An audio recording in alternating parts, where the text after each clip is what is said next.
Ang huling chapter. They stayed there for a few more minutes bago sila nagpasyang umalis. Nang paalis na sila ay tila may kakaibang lamig na yumapos kay Helena. Her body shivered. Napangiti siya. Salamat, Xander. I know it was you. Salamat sa huling yakap mo. This isn't goodbye. Magkikita pa tayo sa hinaharap. Column. Aniya sa isipan. Mommy, where are we going to go next? Kunot noong tanong ng anak nila. Saan ba, Tim? Tanong nito sa binata. Let's stop at Helen's Cafe. Oo nga pala, lumago na rin ang business ni Helen. Noong simulang nag-hands-on na siya dito ay mas lalo pang dinayo at dumagsa ang mga tao doon sa coffee shop niya. Naglabas na rin siya ng statement regarding sa ginawa niyang paninira sa kapatid niya. She received lots of bashes at first pero later on, people praised her to being so brave to speak US for her sister. That's a good idea. Pagsang-ayon ni Helena, bumalik na rin siya sa pagmamanage niya ng kanyang beauty line. Pero sa araw na ito ay iniwan niya na naman kay Bea ang shop dahil nga dumalaw sila sa puntod ni Xander. Pumayag naman si Bea. As usual, hindi naman ito kailanman humindi sa kaibigan niya. Malakas sa kanya si Helena, mabuti naman at napapayag mo si Bea na magbantay ng shop, baby. Tanong ng binata habang nagmamaneho. Ngumisi si Helena. Well, may date nga raw sana sila ni Carlo sana, pero sila na lang daw ang mag-a-adjust at doon na lang sila magdi-date sa shop, natatawang sagot nito. Si Carlo talaga, maparaan din talaga ang lokong yun, tatawa-tawang wika ni Timothy. Asos, nagsalita ang hindi. Magkaibigan kayo, you're more likely to share almost the same character. Pambabara ni Helena. Oh, well, I'm more handsome. Kaya ka nga na in love sa kin. Pagyayabang ng binata habang nakataas pa ang isang kilay niya. Nangasim ang mukha ni Helena.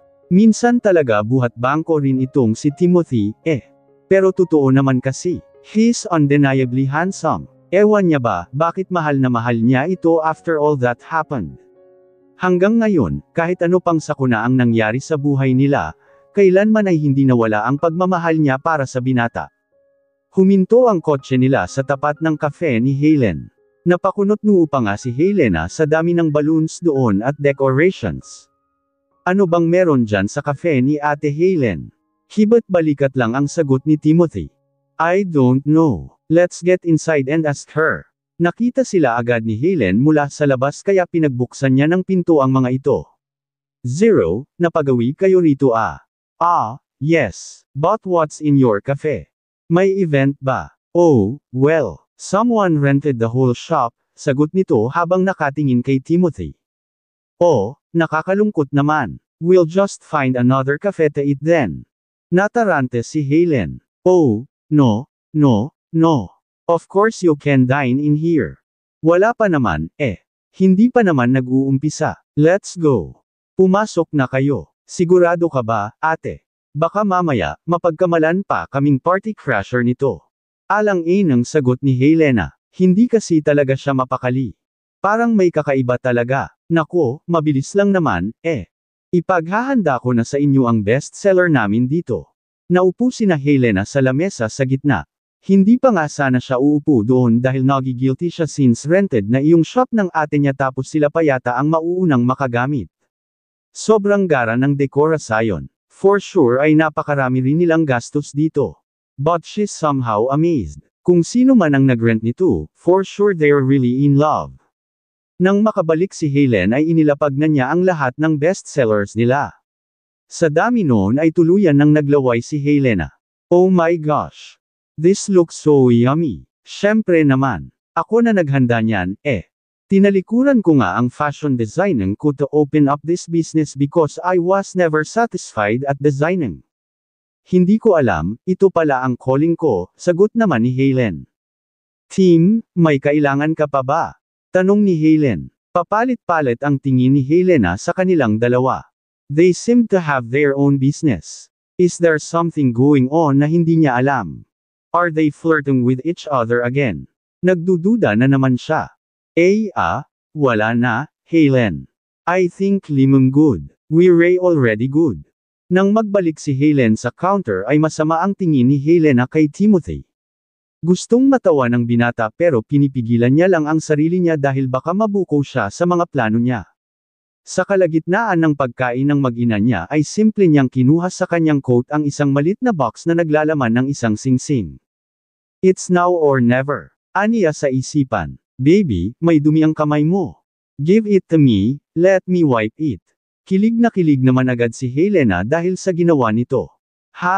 Baka nga may ginawang kasalanan ang makong na to ah. Biglang naging doble ang kaswitan, may kakaiba talaga. Hinayaan niya lang ito na linisan ang kamay niya habang patuloy pa rin siya sa pagkain gamit ang kabilang kamay. Ginutom yata siya kay iyak. Hindi niya naramdaman ang pinaggagawa ni Timothy sa daliri niya. Matagumpay na naiuot ni Timothy ang singsing sa kamay niya nang hindi ito namamaliin. Gustong matawa ng binata sa kung gaano ka-innocent ang babaeng mahal niya. Masyado itong na-carried away sa pagkain nito. Halatang gutom na gutom. Baby, mapano yung wika ni Timothy? Simpleng sagot lang ni Helena habang patuloy pa rin sa pagkain. Timothy has written something in his palm using his pen. Can you clean my hand too? Nadumihan, pagsisinungaling pa niya habang nakangisip. Nagdududang napataas ng kilay niya si Helena. Ano bang trip mo, Tim? Wala lang. Sige na. Ito naman. Parang papunas lang ng palad ko, Akin na, nakangising inilahad ni Timothy ang kanyang kamay sabay iwas niya ng tingin. Nakayukom ang palad niya kaya binuksan iyon ni Helena. Napakunot siya ng noo nang makita niya ang nakasulat dito. Sobrang lakas ng tibok ng puso niya ng mga oras na na-realize niya kung anong nakasulat doon. Lumaki ang mata niya. Tim, ano ta? Huwag kang ang magbibiro ng ganyan na putol ang sasabihin niya nang mapansin niya ang isang singsing sa kanyang daliri. Shout! Mura niya bigla. Timothy, mangiyak-ngiyak nitong wika. Let's get married, baby. Will you say yes? Tila mababaliw si Helena sa proposal nito. Hindi niya inasahan talaga. So, is it possible na sadya ang pagpunta nila dito? And the venue, is he the one who rented the whole place? Helena couldn't imagine that this are happening, isang napatayo siya sa gulat ng makarinig ng putok ng party popper. Doon na nagsilabasan mula sa loob ang mga importanteng tao sa buhay niya. Napatikip siya sa kanyang bibig habang lumuluha. Oh my gosh, Timothy. Nagsipalakpakan at hiyawan ang pamilya at mga kaibigan nila. They all look so happy to the both of them. Tama pala ang sinasabi nilang kasabihan na sa hinaba-haba raw ng prosesyon, sa simbahan pa rin daw tutuloy. The moment just feels so magical para kay Helena. Tila tumigil pansamantala ang pag-ikot ng mundo niya. Ang kabog ng puso niya ay hindi biro. Akala ba niya kakain lang sila dito? Wala siyang kaalam-alam na may pa-proposal na mangyayari. She feels like dreaming but this isn't a dream. This is just so real. Hindi ito isang tipikal na proposal na nakikita niya sa karamihan pero pakiramdam niya ay ito na yata ang pinakamasayang araw sa buhay niya. Naiyak siyang tingnan ang singsing sa kamay niya. We have been through a lot. Hindi ko alam na sa dami na nang nangyari, sa dami na ng pinagdaanan natin, look at US. Nandito pa rin tayo sa isa't isa. Mahal pa rin natin ang isa't isa. At may pasobra pang isa because of Tinsley. Si Timothy ang nagsalita. Gusto na siyang patahimikin ni Helena dahil naiyak na talaga siya. Pero gusto niya rin namang marinig kung ano ang sasabihin nito dahil hindi niya naman maitatanggi sa sarili niyang kilig na kilig rin naman siya sa totoo lang. Walang mapaglagyan ang saya niya. Every Oni is with them. Her mommy and daddy is there. Carlo and Bea is there. At si Helen, ang ate niya, umiiyak na rin sa tuwa habang pinagmamasdan ng kanyang kapatid na sa wakas, ay magpapangako na ng habang buhay nito sa lalaking minsan na niyang minahal. Hindi siya nakaramdam ng lungkot o inggit man lang dahil tanggap na niya. In fact, tinulungan niya pa nga si Timothy na magplano ng proposal na ito. Nakipagsabuatan kasi si Timothy sa kanya in order to turn the venue into like this one. Timothy, I have never loved anyone more than I did to you. Ngayon pa ba ako hihindi? Of course. It's a yes. I am going to marry you, Timothy. I am. Nagtatalon nitong sagot. Naghiyawan ang pamilya at kaibigan nila. It's final. It's settled now. Hindi biro ang pinagdaanan nila at ngayon, masasabi na lamang nilang worth it ang lahat ng iyon. Akala ni Helena ay wala ng katapusang sakit. Akala niya ay puro na lang iyak. Puro na lang sakit. Siguro nga tama ang kasabihan na laging may bahaghari pagkatapos ng ulan. Ito na yun ngayon. And Helena is just too excited to share her beautiful rainbow with Timothy. The only man who she dreams to spend her whole life with. Hindi na napigil ang halikan ni Timothy ang dalaga sa harapan ng pamilya at kaibigan nila. He doesn't want to ever let her go. Ngayon na hawak na niya ito sa kamay, wala nang makakapagpahiwalay sa kanila. Pumapalakpak rin ang batang si Tinsley. Binuhat ito ng Daddy Timothy niya. Are you happy, baby? Tumanggo-tango ang bata. Yes, Daddy. I did not know that getting married would be this happy. Yes, getting married is really happy, sweetie. I want to get married too, Dad. Nagulat silang lahat at sabay-sabay na natawa. Tinsley, apo, hindi ka pa pwedeng mag-asawa. Wala ka pang ang boyfriend eh. Then, I will get a boyfriend, grandmommy. We can find one, right? Nilapitan ni Helena ang anak niya. Anak, hindi ka pa pwedeng mag-boyfriend. You're still young. But in case, would you like me to arrange you to Kirsan Miller?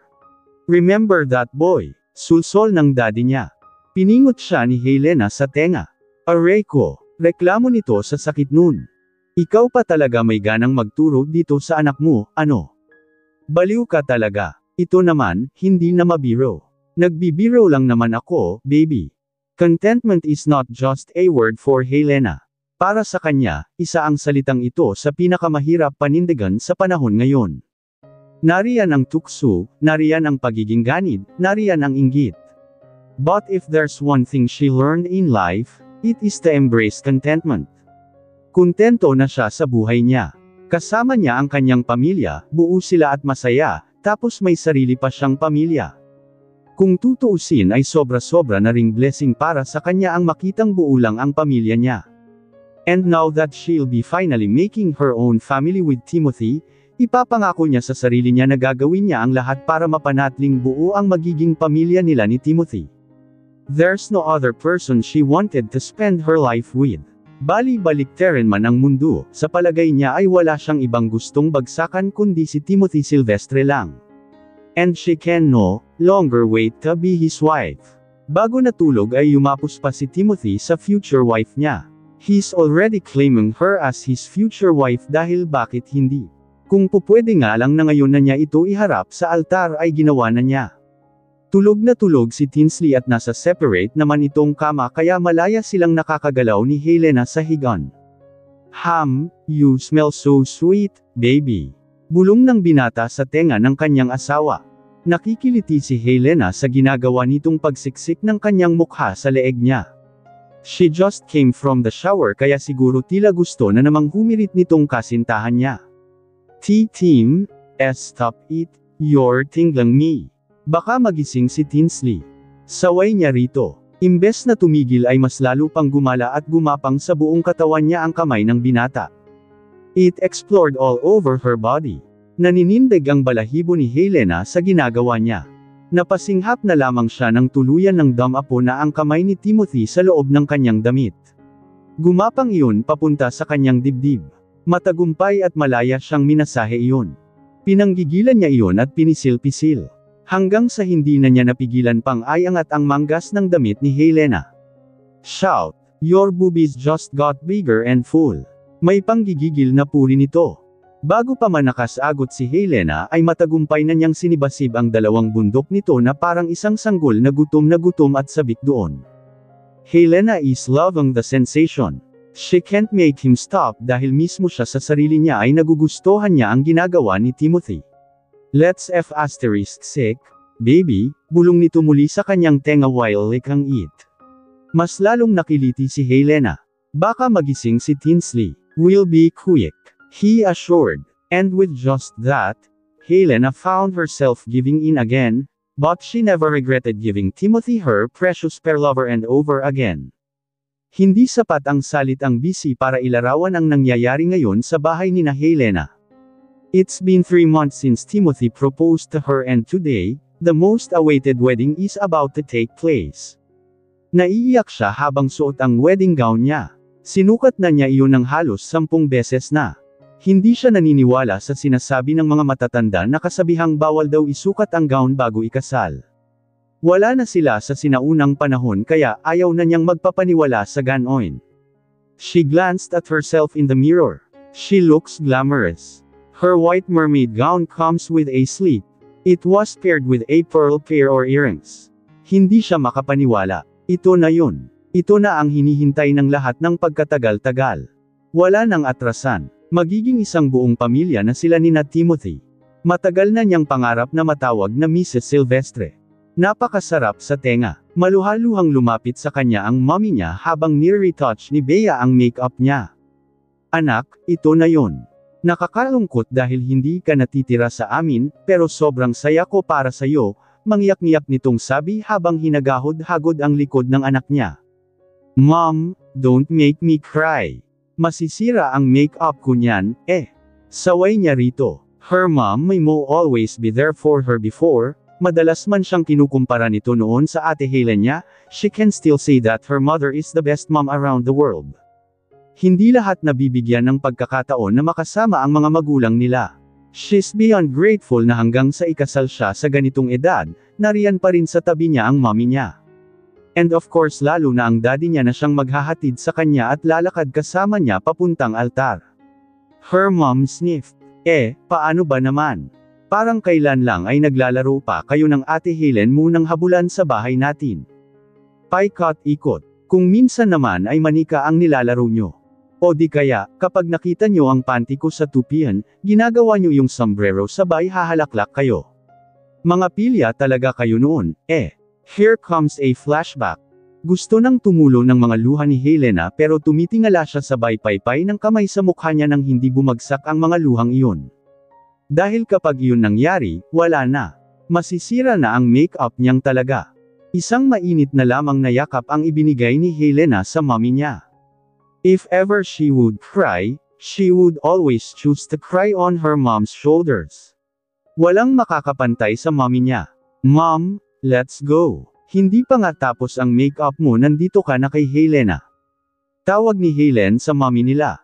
Doon lang napansin ni Helena na hindi pa pala pantay ang kilay nito dahil isang kilay pa lang ang nalagyan ng eyebrow liner. Tawang-tawa si Helena. Mommy talaga. Pasensya ka na naman, Helen, anak. Gusto ko lang kasi makita kung pinaganda ba ni Bea ang kapatid mo.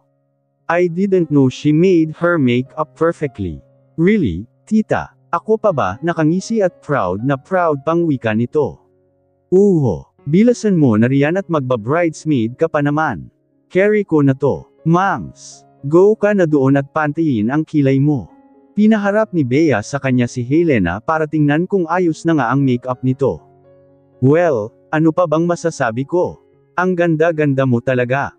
Kung di ka lang bride ngayon baka sinabunutan na kita dahil sobrang ganda mo, buwisit ka talaga. Nakakainis na ang ganda mo. Papadyak-padyak na wika ni Bea. Napahagik-hak si Helena. Sige, manabunot ka nang ipahalik ko sa iyo ang lupa. Bilasan mo na, sis. 9:00 ang wedding. May 1 oras na lang tayo, Wait, nasa labas na ba ang bridal car? Tanong ay Bea sabay silap sa labas ng bintana kung nakapark na ba ang bridal car na sasakyan nila. Nagtitili siya nang makita niya ang isang magarang puting kotse sa ibaba at isang bouquet ng bulaklak sa may harap noon. Sis, nakakaiyak. Ito na talaga ta. Wala nang atrasan. Sandali, baka umatras ka pa ha. Baliw. Bakit ako atras? Ito na ang pinakahihintay ko sa lahat, Bea. Sayang nga, Siguro kung andito lang si Xander, masaya din yun para sa kin, ano? Oo naman. Pero wala, For sure, nanunod yun mula sa langit. At kapag umulan ngayon, nako, ibig sabihin umiyak iyon sa saya. Isang malakas na batok ang naglanding kay Bea. Aray ko. Ano ba? Ba't ka nambabatok? Required ba na batukan ng bride and bridesmaid niya? Ginawa mo na nga akong yaya, babatukan mo pa ako. Gaga, knock on wood dyan dahil sinabi mong uulan. Kapag talaga mamaya, umulan. Ikaw talaga ang ipagsa-sundance ko. Joke lang naman, Ta naman, napaka-seryoso. O siya tere na. Helena's heart keeps on beating faster lalo na nang huminto na ang kotse nila sa street Jude Parish Church. Nakakailang lunok na siya ng laway. Naroon na ang mga abay sa loob. Maging ang anak niyang si Tinsley na sumabay sa mommy niya. Kumakabog-kabog ang puso niya sa kaba. Ma'am, bumaba na ho kayo, wika ng kanilang driver na si Mang Isko. 0 hanggang 0 o, Manong, simpleng sagot niya. Salamat po sa paghatid sa kin, Manong ha. Walang anuman, ma'am. May hatid ko man lang kayo ng ligtas bago kayo tuluyang mag-asawa. Nakita na niya na naghihintay sa labas ng kotse niya si Bea. Nariyan naman siya lagi para umalelay. Napangiti si Helena nang makita niya ang best friend niya. Loko-loko lang naman paminsan-minsan si Bea pero masasabi niyang maaasahan hiya ito above all. Marami na siyang nakilala. She also have other friends rather than Bea, but Bea is a home for her. She is a home friend where she can tell all her rants in life. Where she can cry all her disappointments and frustration. Humugot siya ng isang malalim na buntong hininga at nagpa siya ng bumaba. The feeling inside her is intense. The moment she stepped her right foot out, alam na niya na wala nang atrasan ito. Sis, mahal na mahal talaga kita. Naiiyak ako, ikakasal ka na. Tapos ako, ngayon lang nagkajowa. Hiem. Ang unfair naman ni Cupido, Pagbibiro ni Bea, mahal na mahal talaga. Mamaya ma-in love ka sa kinyan, Ready na ba ako, sis? Do I lo okay fine? Paulit-ulit na tanong nito. Actually, makalimang beses na yata niya iyang natanong ng simula kanina. Sis naman, you don't just look fine, okay. You look gorgeous as heaven. Tara na, aalala yan na kita. Alok ni Bea, dear, loved ones, welcome. We are gathered here today to finally witness and join these two people, Helena at Timothy as one in the holy matrimony. Panimula ng pari, mas kumakabog-kabog ang dibdib ni Helena dahil ngayon, katabi na niya ang lalaking mahal niya. He's looking good in his tuxedo. Alam niya na matagal na nitong pangarap na masuot iyon. Pero noong una ay nung kay Helen pa. She just can't imagine she is marrying Timothy now. Hindi niya ma-imagine na sa hinaba habang patanjin tingin niya lang kay Tim at sa ate Helen niya noon, she'll end up marrying him. Na sila ang tinadana. Na sila ang ikakasal ngayon. What other people would think isn't necessary to her. Ang mahalaga kasi sa kanya ngayon ay ang katotohanan na wala na talagang atrasan ito. Isa sa pinakahihintay na parte ng wedding ang pagpapalitan nilang dalawa ng vows. Helena looked at her very handsome boyfriend. Bakit ba napakagwapo mo lagi, Tim? Aniya sa isipan. It's like she's falling in love over and over again.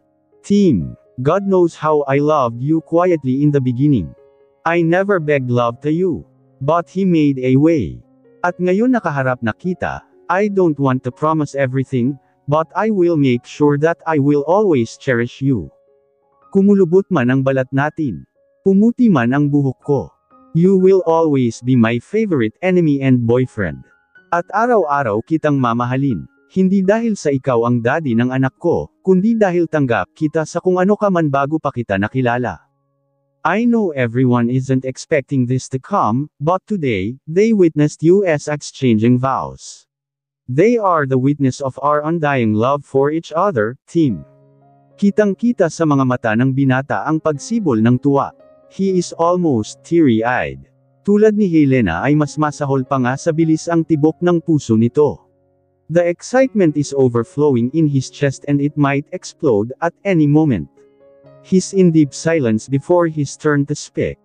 Helena, I don't want to see heaven because I have my own heaven by my side and it's you.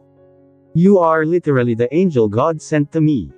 If you don't want to promise, then let me do the honor to promise you that I will be a husband to cherish you always, love you, be with you in sickness and in health, and I swear to God that I will always be true to you in all things until our death part us. Ayaw na ayaw umiyak ni Timothy, but now, he already found himself wiping all his tears away.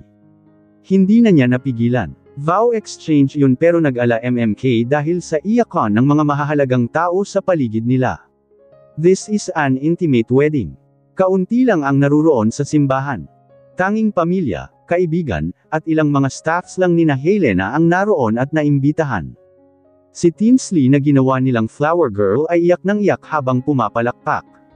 Sas, Tinsley, stop clapping your hands. Hindi pa tapos. Saway ng tita Helen niya na umiyak na rin. Panay ang singhot nito sa tisyo na dala niya. Oh, sorry, tita. I was just happy to see daddy cry. Helen chuckled. Bakit naman gusto mong makitang umiyak ang daddy mo? Natatawang tanong nito. Because he's crying out of happiness, Tita Helen. Can't you see it in his eyes? I can, sweetie. No, he is beyond happy, and I am happy for him too. This is the wedding that I dreamt for myself. Pero hindi ko akalain na mauuna pa palang ikasal ang kakambal ko sa kin, natatawa nitong sabi habang tumutulo ang luha niya. This isn't bitter tears but pure happiness. Kinuha nilang ring bearer si Kirsten Miller. Yep, noong mga panahon kasi na naghahanap ng ring bearer sina Helena, naalala niya ang batang lalaking tumulong ng kay Tinsley noon sa nature park. So, basically, Karina and Winston is present at the wedding. Bongga, di ba? Ang palitan nila ng singsing ay hindi maipagkakailang isa rin sa pinakahihintay ng lahat. Sa bahagi kasing ito ng wedding ceremony ay magpapalitan ng pangako ng panghabang buhay ang dalawang tao. Helena's mom is already crying a river. Lalo na ang daddy nito. Han, our baby girl isn't ours anymore, emosyonal na wika ng Mrs. De Guzman habang nakasandal sa balikat ng asawa niya. Honey, ganun talaga, our children gets old too. They can't be with you as forever. Hindi ba at dumaan rin tayo sa puntong ta? We were happy too. I'm sure, Helena is also happy. I know, Han. I know. Hindi ko lang kasi maiwasang di malungkot. But that doesn't mean that I'm not happy, okay. Nanginginig pa ang kamay ni Helena nang hookan niya ang singsing. Ito na yun. Bumuga siya ng hangin. With this ring, I, Helena de Guzman, take you, Timothy Silvestre, to be just yourself, loving you for what I have known you, as I trust everything that is still unknown yet of you. I will respect your flaws and will have faith in your love for me, through all the years that may come. And in everything that life would throw you as. Isang matamis na ngiti ang sagot ni Timothy bago niya inilahad ang kanyang kamay para isuot ni Helena ang singsing na iyon. And now, it's his turn. Tila gusto nga niyang maihisa sa lawal niya dahil sa kilig. With this ring, I, Timothy Silvestre, take you, Helena de Guzman, to be just yourself, loving you for what I have known you, as I trust everything that is still unknown yet of you. I will respect your flaws and will have faith in your love for me, through all the years that may come, and in everything that life would throw you as. He cried. Yes, iyak nang iyak ang binata habang sinasabi niya iyon. He just can't imagine that he is in front of the altar, with the woman he cherishes the most inserting a ring on her finger. By the power that has been vested on me, I now pronounce the two of you as husband and wife. You may now kiss the bride. Pronouncement ng pari. Timothy looked so excited nang buksan niya ang nakatikip na belo sa mukha ni Helena. You're so pretty, my love. He whispered. And you're handsome too. Timothy leaned on to kiss her. Napapikit na lang si Helena nang gawin niya iyon habang nakahawak sa kanyang batok. It was just a soft but passionate kiss. Claps and joy overflowed in the four corners of the church. They all rejoiced in happiness. Masigabong palakpakan. Sobrang ingay ng loob ng simbahan dahil doon. Naghiyawan pa nga ang mga pamilya at kaibigan nila na marahil ay kilig na kilig din. Pagkalabas nila ng simbahan ay nakahilera ang lahat ng mga wedding guests nila para sabuyan ang bagong kasal ng mga bulaklak. Tila napako na ang mga ngiti sa kanilang mga labi. Even their eyes couldn't hide the happiness that they all feel that time. Finally, Mr. and Mrs. Timothy Silvestre. Mabuhay ang bagong kasal. Sigawan nilang lahat habang nagsasaboy ng flower petals sa bagong kasal. Umuulan ng congratulations at hiyawaan. Bati rito, bati roon hanggang sa makasakay na sila ng kotse papuntang reception. Gabing-gabi na nang matapos ang celebration. Pagod na pagod ang lahat. Pagod na ibinagsak ng bagong kasal ang kanilang katawan sa kama. Silang dalawa lang ngayon sa kwarto dahil nasa kabilang kwarto ang anak nila at katabi muna ang tita Helen nito para ibigay sa kanila ang gabing ito ng silang dalawa lang. Nakasuot pa rin sila ng kanilang wedding outfit. Magkahawak ang mga kamay na napatingin sa isa't isa. Paano na ba ngayon, yan? Akin ka ng tunay. Wala nang makakanakaw sa iyo mula sa kin. Pagyayabang ni Timothy. Talaga lang, panindigan mo sana yan hanggang sa kumulubot ang balat natin. Paano kung iba ang tumindig? May pagbabantang sabi ni Tim. Namilog ang mga mata ni Helena saka siya napatayo. Hoy, Timothy, ano ka ba? Saway niya. Bakit? Next week pa ang honeymoon natin sa Elsland. Hindi na ako makapaghintay, Napabangon si Helena mula sa pagkakahiga. Makakapaghintay din yang libog mo. Walang nagawa ang binata kundi ang mapanguso. Oh, jeez, sige na nga lang. Hindi bale, kapag nasa Elsland na tayo, malamig doon pero sisiguraduhin kong mainit lagi ang gabi natin, pang-asar na sabi pa nito sabay ngisi ng nakakaloko. Hindi napigilan ni Helena ang mapahalakhak. Nagsisimula ng maging pilyo ang asawa niya. Hindi pa nga siya sanay na banggiting asawa si Timothy. She still feel awkward, pero napakasarap sa kanyang tenga na sa wakas, she can already call him a husband. Ano itatawag mo sa kin simula ngayon? Tanong niya. Napaisip si Timothy habang nakatingin sa puting kisame nila. Ano bang gusto mo? Sugar pie, honey bunch, sweetheart, sweetie pie, munchin, donut, tuna pie, apple pie, tart, hotdog, longganisa, embutido. Hindi pa man siya natatapos magsalita ay tumama na ang kamao ni Helena sa batok niya. Anong akala mo sa kin, pagkain? Saka, anong mga hotdog, longganisa, at embutido kang pinagsasabi dyan? Sapakin kaya kita. Pilyong ngumisi si Timothy. Hindi ka nga pagkain, pero pwede kitang kainin.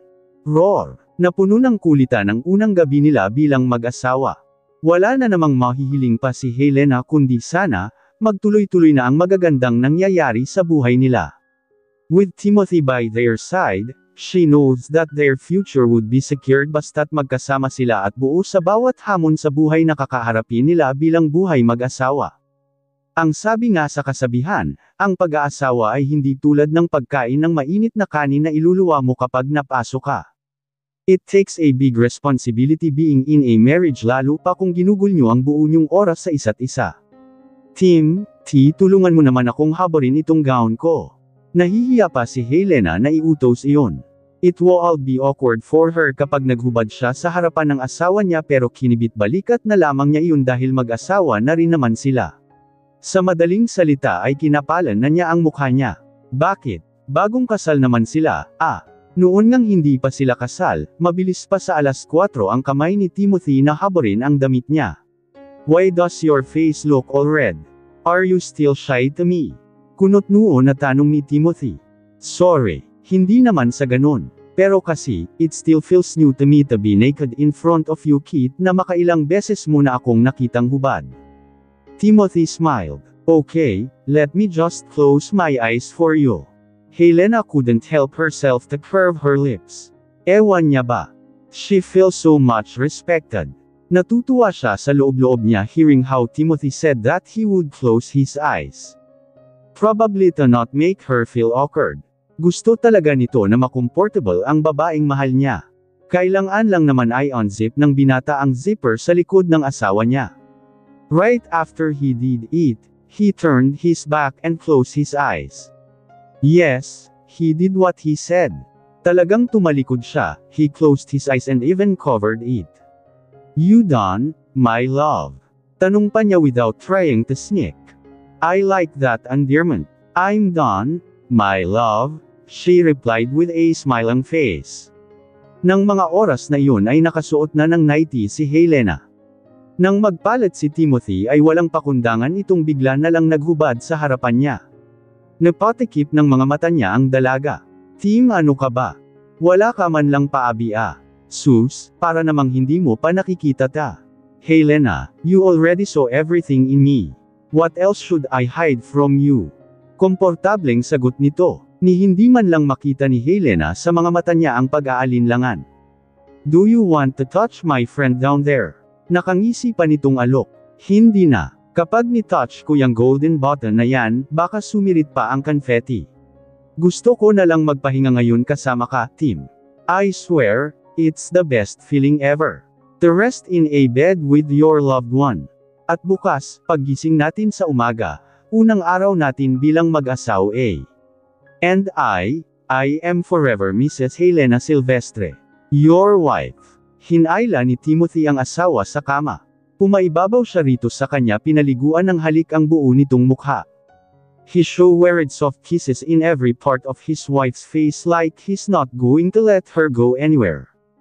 I love you, my love. I treasure every part of you like my own. Hindi man ako perpektong tao, but will try to be a perfect husband to you and a good father to Tinsley. Marahang hinaplos ni Helena ang buhok at mukha ng asawa niya.